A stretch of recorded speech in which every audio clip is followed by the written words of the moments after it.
പ്രിയപ്പെട്ട അക്കൗണ്ടന്മാർക്ക് മറ്റൊരു വീഡിയോയിലേക്ക് സ്വാഗതം. 2024-25 സാമ്പത്തിക വർഷത്തെ ഇടപാടുകൾ പൂർത്തീകരിച്ച് 25-26 സാമ്പത്തിക വർഷത്തെ ഇടപാടുകളിലേക്ക് കടക്കാനായി സമയമായിട്ടുണ്ട്.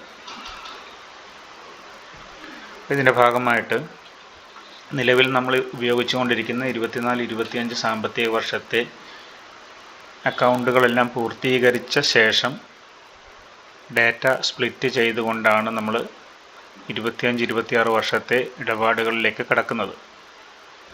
ഇതിനു വേണ്ടിയിട്ട്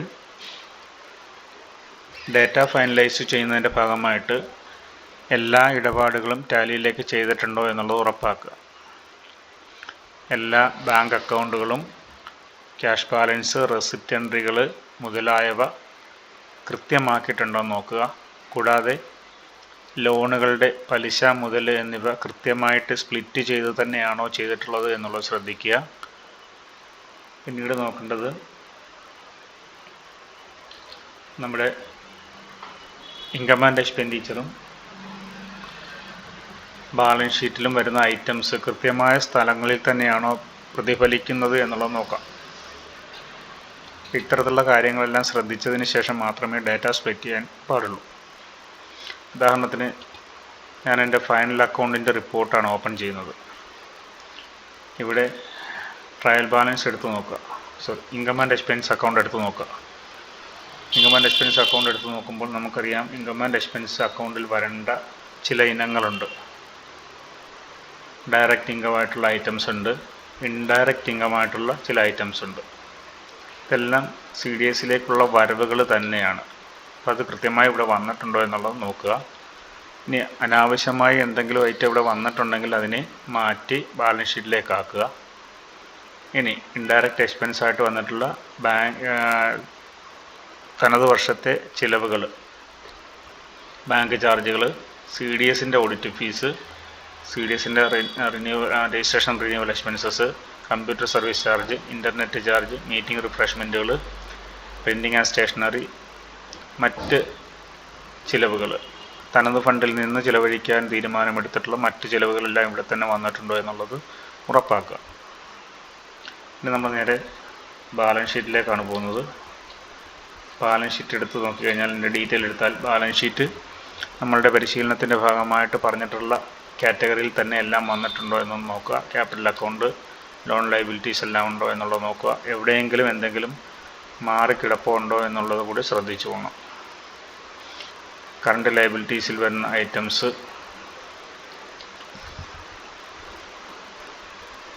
ചെക്ക് ചെയ്യുന്ന സമയത്ത് ഡേറ്റ് 31/3 വരെയാണ് നോക്കേണ്ടത്. അപ്പോൾ ഇതെല്ലാം നമ്മുടെ ബാലൻസ് ഷീറ്റിൽ വരേണ്ട ഐറ്റംസ് ആണ് എന്നുള്ളത് ഉറപ്പാക്കുക. തനത് വർഷത്തെ ചിലവുകളായിട്ട് അല്ലെങ്കിൽ തനത് ഫണ്ടിൽ നിന്ന് ചിലവഴിക്കാൻ വേണ്ടിയിട്ട് പറഞ്ഞിട്ടുള്ള ഐറ്റം ഒന്നും ബാലൻസ് ഷീറ്റിൽ വരാൻ പാടില്ല. ബാലൻസ് ഷീറ്റിൽ വരേണ്ട ഐറ്റം ഒന്നും ഇൻകം ആൻഡ് എക്സ്പെൻസ് അക്കൗണ്ടിലും വരാൻ പാടില്ല എന്നുള്ളത് കൃത്യമായി നോക്കി മനസ്സിലാക്കുക. ഇതിന് ശേഷം നമ്മൾ ചെയ്യേണ്ടത് പ്രോപ്പറായിട്ട് അക്കൗണ്ട്സ് ചെയ്തിട്ടുള്ളവരാണെങ്കിൽ, അതായത് അസറ്റ് ഉൾപ്പെടെ ഉള്ളവയുടെ ബാലൻസ്, ഓപ്പണിംഗ് ബാലൻസ് ഇട്ടിട്ടുള്ളവരാണെങ്കിൽ അതിൻ്റെ ഡിപ്രീസിയേഷൻ എൻട്രി ഇടണം. ഡിപ്രീസിയേഷൻ എൻട്രി ഇടുന്നത് സംബന്ധിച്ചുള്ള വീഡിയോ നമ്മൾ സൈറ്റിൽ അപ്ലോഡ് ചെയ്തിട്ടുള്ളതാണ്. ഡിപ്രീസിയേഷൻ്റെ എൻട്രികൾ കൊടുക്കുക. 31 മാർച്ച് വെച്ചിട്ടാണ് ഡിപ്രീസിയേഷൻ എൻട്രി ചെയ്യുന്നത്. ഞാൻ ഒരു ഡിപ്രീസിയേഷൻ എൻട്രി ഉദാഹരണമായിട്ട് ചെയ്ത് കാണിക്കാം.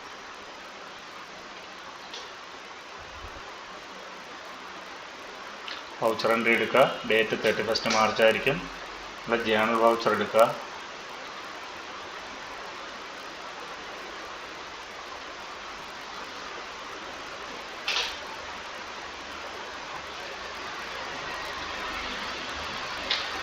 Depreciation on computer. കമ്പ്യൂട്ടർ വിലയുടെ എത്ര ശതമാനമാണെന്നുള്ള ഓഡിറ്ററോട് ചോദിച്ച് മനസ്സിലാക്കിയത് എടുക്കുക. To computer.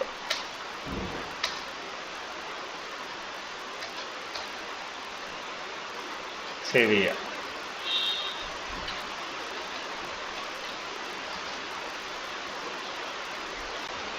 നമ്മൾ ബാലൻസ് ഷീറ്റ് എടുത്ത്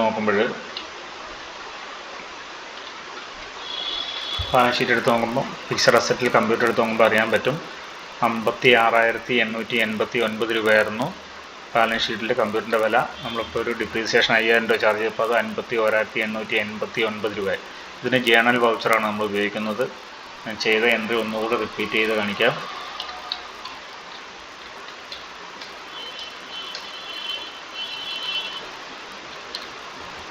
ചെയ്ത എൻട്രി ഒന്നുകൂടെ റിപ്പീറ്റ് ചെയ്യുകയാണ്. നോക്കുക, വൗച്ചർ എൻട്രി എടുക്കുക, ഡേറ്റ് 31/3 തന്നെ കൊടുക്കുക.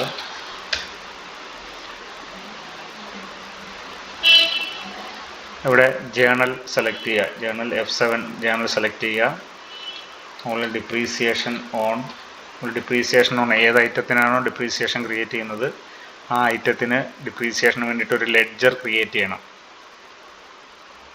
ഇവിടെ ഡിപ്രീസിയേഷൻ ഓൺ കമ്പ്യൂട്ടർ ഞാൻ ക്രിയേറ്റ് ചെയ്തിട്ടുണ്ട്.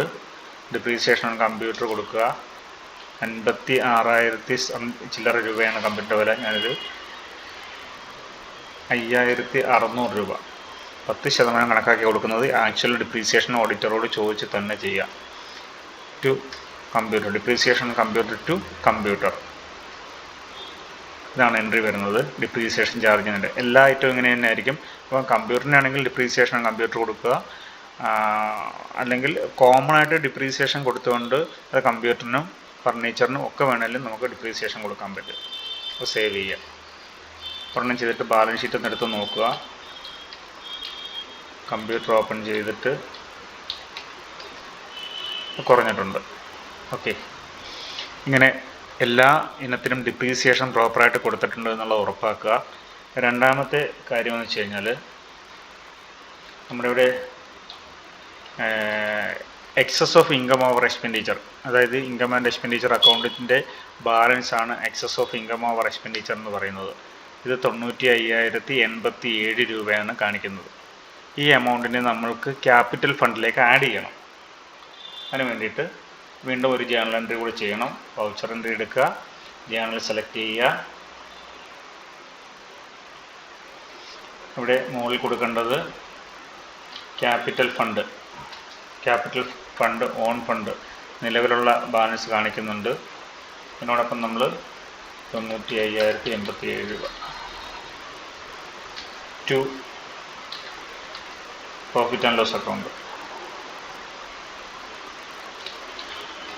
P&L അക്കൗണ്ടിൻ്റെ ബാലൻസ്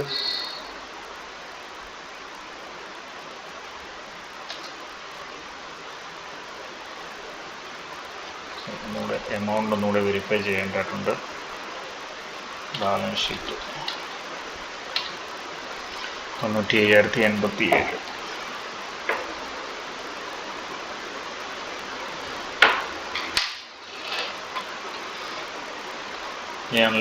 ജേണൽ വൗച്ചർ എടുക്കുക,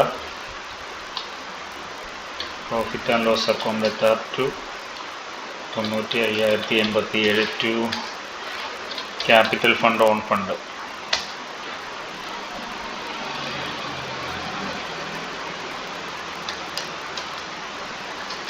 $95,087.5 ക്യാപിറ്റൽ ഫണ്ട് ഓൺ ഫണ്ടിലേക്ക് മാറ്റുകയാണ്. നമുക്ക് സേവ് ചെയ്ത് നോക്കാം. ഇതാണ് നമ്മുടെ പ്രോഫിറ്റിനെ ക്യാപിറ്റൽ ഫണ്ടിലേക്ക് മാറ്റുന്നതിനുള്ള എൻട്രി. നമുക്ക് ബാലൻസ് ഷീറ്റ് എടുത്ത് നോക്കാം.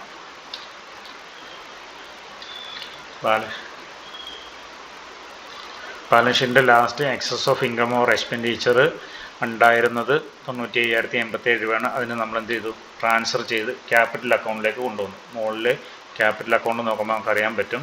Capital fund own fund open ചെയ്യുമ്പോൾ ഈ വർഷത്തെ 1,58,170 ആയിരുന്നു. അതിൻ്റെ കൂടെ 95,087 രൂപ കൂടെ ആഡായിട്ട് വന്നിട്ടുണ്ട്. ഓക്കെ, അപ്പം നമുക്ക് നമ്മുടെ ബാലൻസ് ഷീറ്റിനെ സംബന്ധിച്ചുള്ള ഈ വർഷം ചെയ്യേണ്ടിയിരുന്ന കാര്യങ്ങളെല്ലാം ഒരുവിധം കറക്റ്റായിട്ടുണ്ട്. ഞാൻ പറഞ്ഞ കാര്യങ്ങൾ: ഒന്ന്, ഡിപ്രീസിയേഷൻ ചാർജ് ചെയ്യുക; രണ്ട്, ഇൻട്രസ്റ്റും പ്രിൻസിപ്പലും, ലോണുകളുടെ ഇൻട്രസ്റ്റും പ്രിൻസിപ്പലും തിരിക്കാനുണ്ടെങ്കിൽ അത് തിരിച്ചു കൊടുക്കുക; ഇൻകം ആൻഡ് എക്സ്പെൻഡിച്ചർ അക്കൗണ്ടും ബാലൻസ് ഷീറ്റിലും വരേണ്ട ഐറ്റംസ് കൃത്യമായിട്ട് വന്നിട്ടുണ്ട് എന്നുള്ളത് ഉറപ്പാക്കുക; കൂടാതെ നമ്മുടെ പ്രോഫിറ്റിനെ ക്യാപിറ്റലൈസ് ചെയ്യുക എന്നുള്ളതാണ്. ഇത്രയും കാര്യങ്ങളാണ് ഇനീഷ്യലായിട്ട് നമുക്ക് ശ്രദ്ധിക്കേണ്ടത്. ഇനി നമുക്ക് നമ്മുടെ കമ്പനിയെ ഒന്ന് ബാക്കപ്പ് ചെയ്യാം.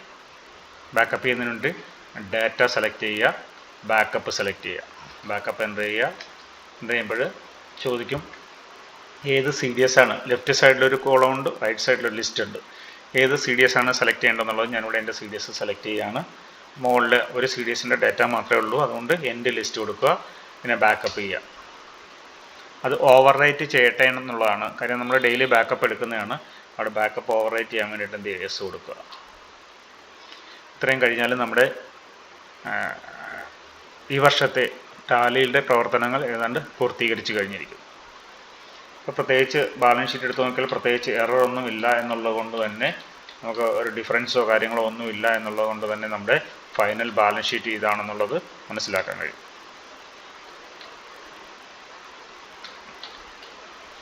ഓക്കെ, ഇനി നമ്മളുടെ 25-26 സാമ്പത്തിക വർഷത്തിലേക്ക് നമ്മുടെ ടാലി ഒന്ന് സ്പ്ലിറ്റ് ചെയ്യുകയാണ്. വീണ്ടും നമ്മൾ ഡാറ്റ സെലക്ട് ചെയ്യുക. താഴെ സ്പ്ലിറ്റ് എന്ന് പറയുന്ന ഓപ്ഷൻ ഉണ്ട്. എപ്പോഴും ശ്രദ്ധിക്കേണ്ടത് ബാക്കപ്പ് എടുത്ത് വെച്ചതിന് ശേഷം മാത്രമേ ഡാറ്റ സ്പ്ലിറ്റ് ചെയ്യാൻ പാടുള്ളൂ. ഏതെങ്കിലും തരത്തിലുള്ള മിസ്റ്റേക്ക് ഉണ്ടായിക്കഴിഞ്ഞാൽ ഡാറ്റ റിക്കവർ ചെയ്യാൻ പാടായിരിക്കും. അതുകൊണ്ട് തന്നെ ബാക്കപ്പ് എടുത്ത് വെക്കുക. ഞാൻ കമ്പനി സ്പ്ലിറ്റ് ചെയ്യുകയാണ്. സ്പ്ലിറ്റ് സെലക്ട് ചെയ്യുക. അപ്പോൾ ആദ്യമേ ഒന്ന് വെരിഫൈഡ് ഡാറ്റ ചോദിക്കും. കാര്യം നമ്മൾ ചെയ്തേക്കുന്നതിനകത്ത് എന്തെങ്കിലും എറർ ഉണ്ടോ എന്നുള്ളതാണ് വെരിഫൈഡ് ഡാറ്റ കൊണ്ട് ഉദ്ദേശിക്കുന്നത്. ഒന്ന് വെരിഫൈ ചെയ്യുകയാണ്. കമ്പനി ചോദിക്കുന്നു, സെലക്ട് ചെയ്യുകയാണ്. വെരിഫൈ ചെയ്യാനായിട്ട് ഓതൻറ്റിക്കേഷൻ ചോദിച്ചു, യെസ് കൊടുക്കുക.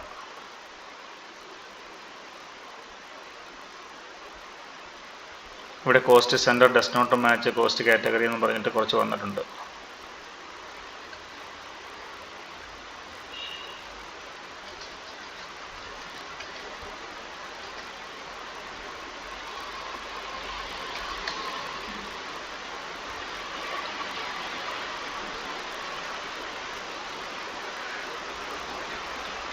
അപ്പോൾ ഇത് ക്ലിയർ ചെയ്യണം. എന്താണ് പറ്റിയെന്നുള്ളത് 31 മെയില് ട്രാൻസാക്ഷൻ നോക്കി ക്ലിയർ ചെയ്യണം.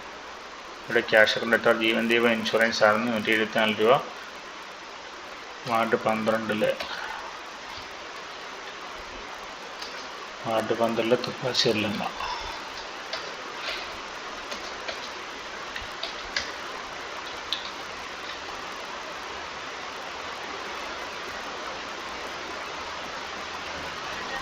അവിടെ എറർ കാണിക്കുന്നത് ആ വാർഡിൽ അങ്ങനെ ഒരു അയൽക്കൂട്ടം നിലവിൽ കാണുന്നില്ല എന്നുള്ളതാണ്.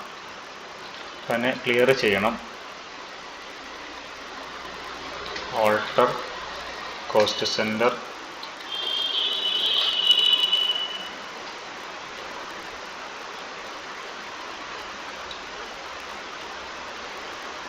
ഇവിടെ നിലവിൽ തുപ്പാശ്ശേരിലമ്മ എന്ന് പറയുന്ന അയൽക്കൂട്ടം കിടക്കുന്നത് 10-ാം വാർഡിലാണ്. അതുകൊണ്ടാണ് അവിടെ എറർ കാണിച്ചത്. ഓക്കെ, നമ്മൾ വീണ്ടും ഒന്നുകൂടി ഡാറ്റ വെരിഫൈ ചെയ്യുകയാണ്. Verify data.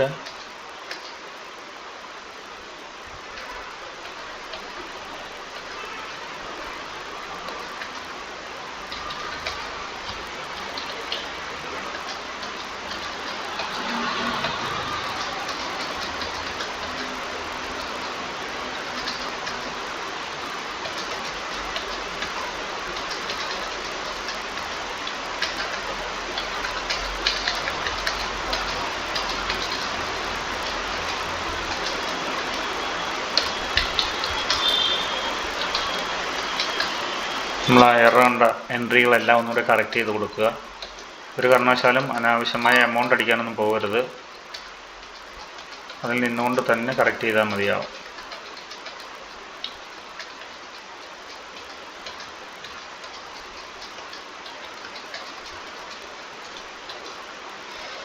അടുത്തത് എനർജി ഓഡിറ്റ് ഫീസാണ്. ശ്രീ നയനം എന്ന് പറയുന്നത് 11-ാം വാർഡിലാണ്. അപ്പോൾ ഇത്തരത്തിലുള്ള മിസ്റ്റേക്കുകളെല്ലാം സിസ്റ്റം കാണിച്ചൊന്നും നമ്മളതിനെല്ലാം റെക്ടിഫൈ ചെയ്തിട്ടുണ്ട്. ഓക്കെ, ഇനി നമ്മൾ വീണ്ടും സ്പ്ലിറ്റ് ചെയ്യാൻ പോവാണ്. വീണ്ടും വേണമെങ്കിൽ ഒന്നുകൂടി വെരിഫൈ ചെയ്ത് നോക്കാം. വെരിഫിക്കേഷൻ പ്രോസസ്സിൽ എറർ ഒന്നുമില്ല എന്നുള്ളത് കണ്ടു. ഓക്കെ, ഇനി നമുക്ക് സ്പ്ലിറ്റ് കൊടുക്കാം. Split data. സ്പ്ലിറ്റ് ഡാറ്റ CDSൻ്റെ പേര്, രണ്ട് സ്പ്ലിറ്റ് ഫ്രം 1st April 2025. അപ്പോൾ ഇവിടെ താഴെ രണ്ട് name of first company Chingoli CDS 2024-25 എന്നുള്ളതും 1/4/24 എന്നുള്ളതും, സെക്കൻഡ് കമ്പനി ചിങ്ങോലി CDS 24-25 എന്നുള്ളത് 1st April 2025 എന്നുള്ള രണ്ട് കമ്പനിയാണ് ഇവിടെ ക്രിയേറ്റ് ചെയ്ത് വരുന്നത്. ഇവിടെ ശ്രദ്ധിച്ചോണം, നിങ്ങളിവിടെ എൻ്റർ ചെയ്യുക. Date split from 1st April 2025 തന്നെയാണെന്നുള്ള ഉറപ്പാക്കുക. യെസ് കൊടുക്കുക. Continue to split company data yes കൊടുക്കുക.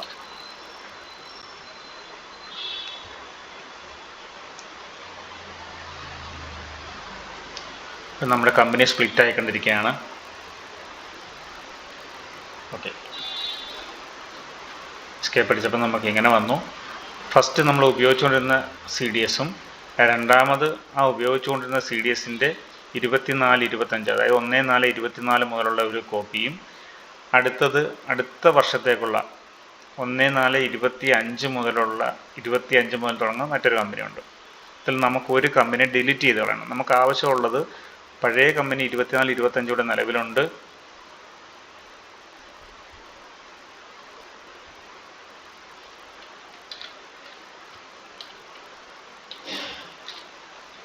സെലക്ട് കമ്പനി കൊടുക്കുമ്പോൾ പഴയ കമ്പനി 24-25 ഉണ്ട്. പുതിയ കമ്പനിയായിട്ട് 1/4/24 വന്ന ആ ഒരു കമ്പനി 001 എന്ന് പറയുന്ന ബാക്കപ്പ് ഡാറ്റയിൽ വരുന്നൊരു കമ്പനിയുണ്ട്. 1/4/25 മുതലുള്ള ഒരു കമ്പനിയുണ്ട്. അതിൽ നമുക്ക് 1/4/24 ബ്രാക്കറ്റിൽ വന്നിട്ടുള്ള കമ്പനി ഓപ്പൺ ചെയ്തിട്ട് ഇതിനെ ഡിലീറ്റ് ചെയ്യണം. കമ്പനി സെലക്ട് ചെയ്യുക, ഓൾട്ടർ കൊടുക്കുക. ഓൾട്ടർ ആ 1/4/24 എന്ന് പറയുന്ന കമ്പനി സെലക്ട് ചെയ്യുക. ഇവിടെ CDS-ൻ്റെ പേരുണ്ട് 24-25 ഫ്രം 1st April 24 എന്ന് പറയുന്നത്. ഓൾട്ട് D കൊടുക്കുക. ഓൾട്ട് D കൊടുത്ത് യെസ് കൊടുത്താൽ ഈ കമ്പനി ഡിലീറ്റ് ആവും. ഷുവർ കൺഫർമേഷൻ ചോദിച്ചുകൊണ്ട് ഒന്നുകൂടെ യെസ് കൊടുക്കുക. ഓക്കെ, ഇനി നമുക്കിവിടെ രണ്ട് കമ്പനികൾ മാത്രമേ കാണാൻ കഴിയുന്നുള്ളൂ. കമ്പനി സെലക്ട് ചെയ്യുക. സെലക്ട് കമ്പനിയിൽ ഞാൻ പണ്ട് ആദ്യമേ ചെയ്തുകൊണ്ടിരുന്ന 24-25 ഒറിജിനൽ കമ്പനി, രണ്ടാമത്തത് 25-26 ക്രിയേറ്റ് ചെയ്തിട്ടുള്ള സ്പ്ലിറ്റ് ചെയ്തിട്ടുള്ള ഡാറ്റയാണ്. ഞാൻ ഓപ്പൺ ചെയ്യുകയാണ് ഇതിനെ. ഇവിടെ വെച്ചിട്ട് വീണ്ടും നമ്മൾ ഓൾട്ട് K പ്രസ് ചെയ്തിട്ട് ഓൾട്ടർ കമ്പനി കൊടുത്തു. 24-25 സെയിം തന്നെ. 25-26 പേരൊന്ന് മാറ്റുകയാണ്. പിന്നെ ബാക്ക് സ്പേസ് അടിച്ചിട്ട് 25-26.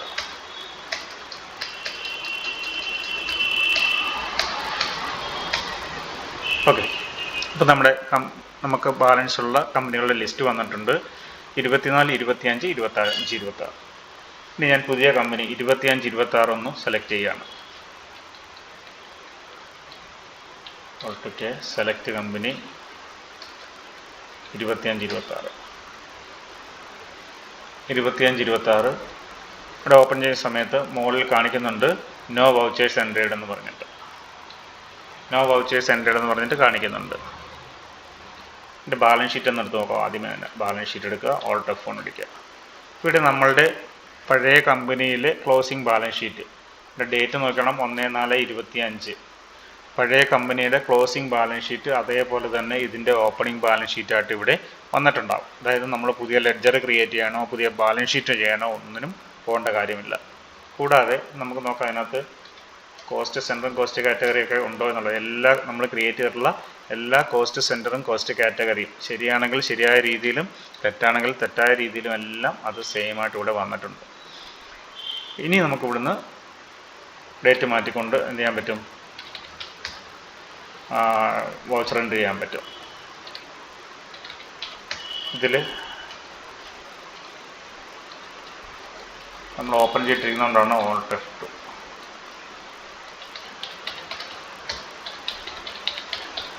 പീരീഡ് ചേഞ്ച് ചെയ്തിട്ട് നമുക്ക് ഡേറ്റ് മാറ്റിക്കൊണ്ട് എൻട്രി ചെയ്യാൻ പറ്റും.